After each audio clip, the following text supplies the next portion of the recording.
Now, here we are again in Collington Station, which is sort of a typical suburban neighborhood, what you might call an upper-class neighborhood in Prince George's County. And you can find these kind of neighborhoods all over the greater Washington, D.C. region. Now, to the average person, they would call this a neighborhood.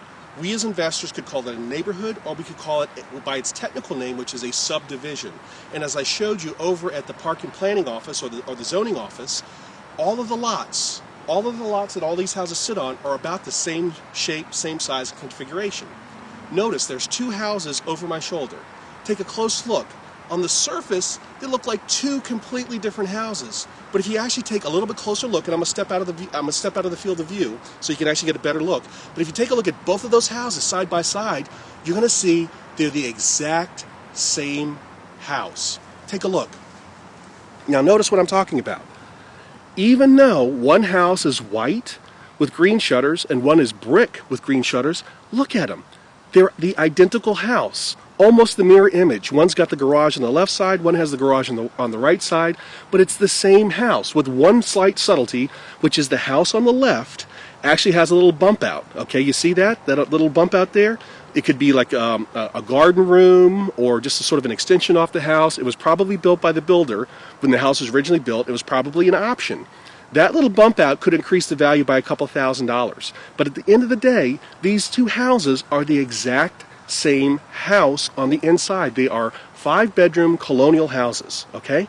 So understand what I'm talking about when I say that 80% of the value of any single family house in America is determined by the neighborhood. And it's these little subtle differences like the little bump out or the corner lot, that's what increases the value or determines a higher value or lower value. If one house needed a lot more repair, then you could say, okay, I've got to deduct some money.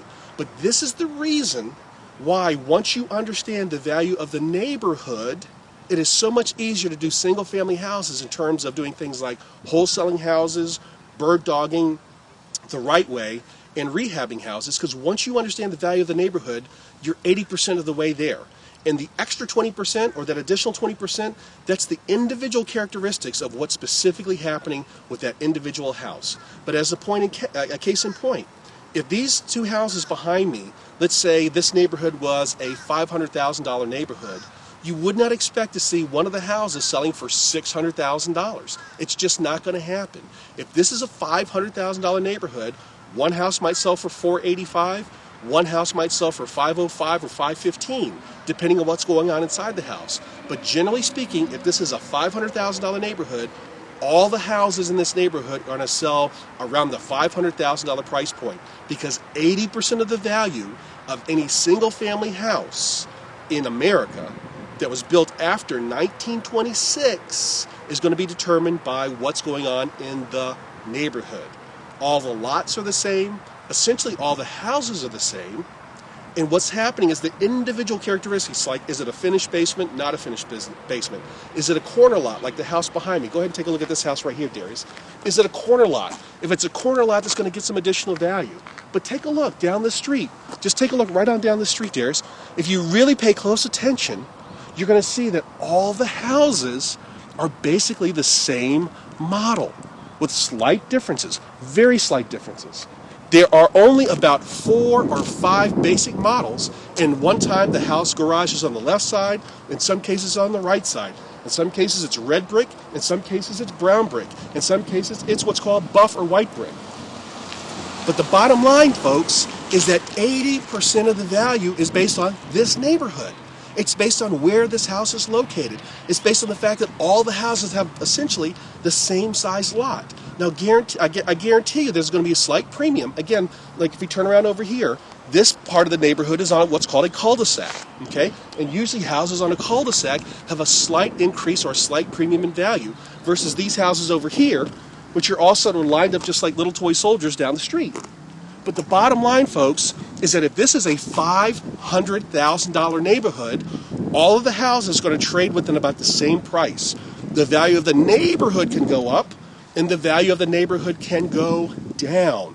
which is why it's critically important that you get your own direct access to the multiple listing service. It's only through the multiple listing service that you can actually see what's going on in the neighborhood. If I wanted to find out what was going on in terms of values either going up or values going down, I'm not going to find that out by walking around the neighborhood.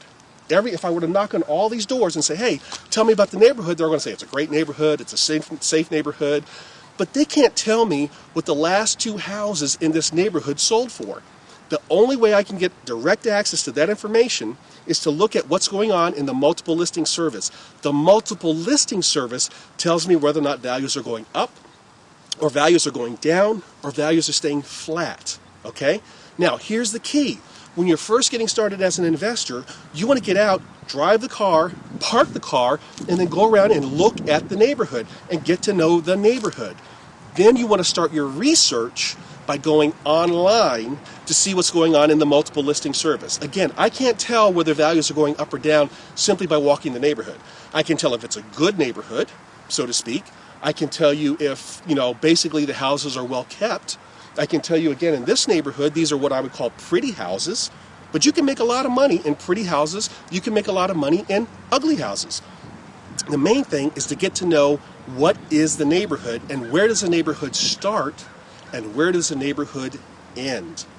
Any properties or any subdivisions or any neighborhoods that were created after 1926, which of course is when the Euclid versus Ambler decision was handed down by the Supreme Court, they're going to follow the zoning code that was created and the outline of what is an appropriate zoning code in that Supreme Court decision, which basically means that all the houses in this subdivision, in this neighborhood, are going to be about the same size, about the same shape, and they're going to sit on the same size lot.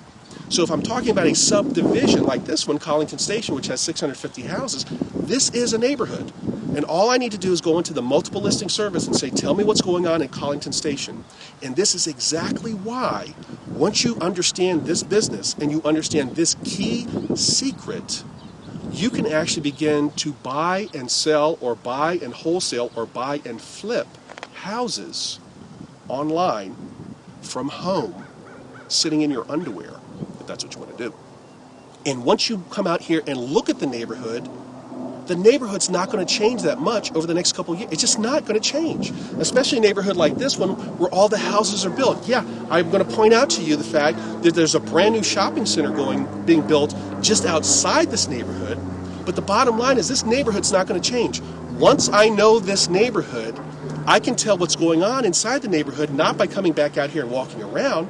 I can tell what's going on inside this neighborhood by going onto the multiple listing service and researching and seeing what the different trends are over time.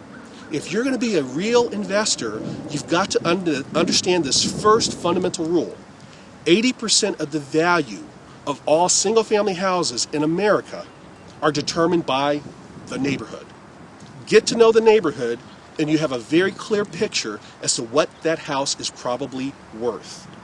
When we buy our houses, we do something called a competitive market analysis, or run comps, C-O-M-P-S. Broker price opinion, CMA, and comps are all the same thing. It's a different label for the same thing.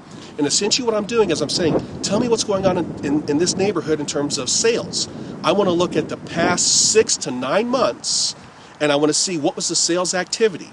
I'm looking for somewhere in the order of 5 to 7 comps, or 5 to 7 transactions. I'm going to throw out the high, and I might throw out the low, and what's left is going to be about 5 what I call valid comps. I'm going to buy based on the low number, and I'm going to run my analysis, determine my Mayo, make my offer, and either wholesale the house or fix it up. In other words, rehab it and resell it, and I'm going to sell it on the high number. Okay? But again, 80% of the value of any single-family house is determined by the neighborhood. And I hope you got this point by coming out here with me today. Thanks.